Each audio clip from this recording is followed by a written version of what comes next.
لو موبايلك سامسونج وزهقت من شكله بص كده.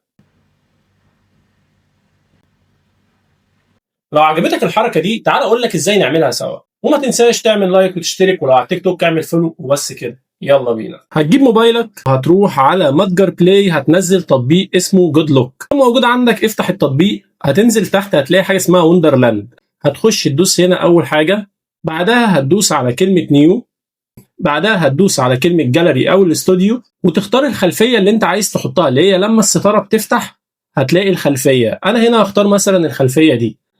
بعد ما تختار الخلفيه هتلاقي عندك العلامه دي تحت، دوس عليها واختار منها صوره او ايمج. هتروح تختار الصوره دي او اي صوره من عندك عموما.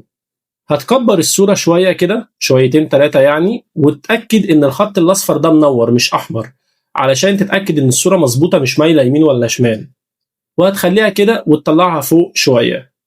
تاني حاجه هتروح جاي دايس هنا عشان تضيف الصوره اللي تحت. هتروح جاي دايس هنا، تدوس على ايمج وتعمل نفس الخطوات وتختار نفس الصوره، بس المره دي هنقلب الصوره دي كده بحيث تبقى متماثله مع بعضيها، وهتكبرها. ولو لاحظت هتلاقي عندك فيه ظل خفيف هنا اهو، هيبقى ماشي مع الظل ده لما عكسنا الصوره.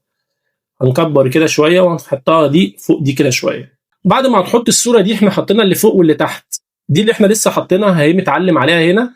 هتدوس على ايمج سيتنج او اعدادات الصوره، هتدوس هنا وتجيب دي كده تمام. وبعديها هتدوس على الصوره اللي تحت دي اللي هي حطيناها في الاول، وتدوس ايمج سيتنج برضو وتعمل كده وتجيب دي العكس.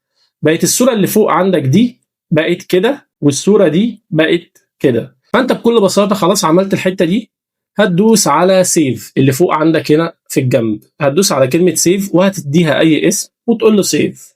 هتدوس هنا علشان تضيفها في الخلفيه. عايز تضيفها في الهوم سكرين في الشاشه الرئيسيه ولا شاشه الاغلاق ولا الاثنين مع بعض؟ هقول له الاثنين مثلا، واخرج بره واقفل التليفون بتاعي واجي افتحه اتفرج على الجمال. بخصوص الويدجت دي، لو عايز تضيفها، الويدجت دي من تطبيق اسمه وادي جيت، موجود على متجر بلاي، هينزل قريب جدا لكل الناس. هو في مرحله الاختبار دلوقتي.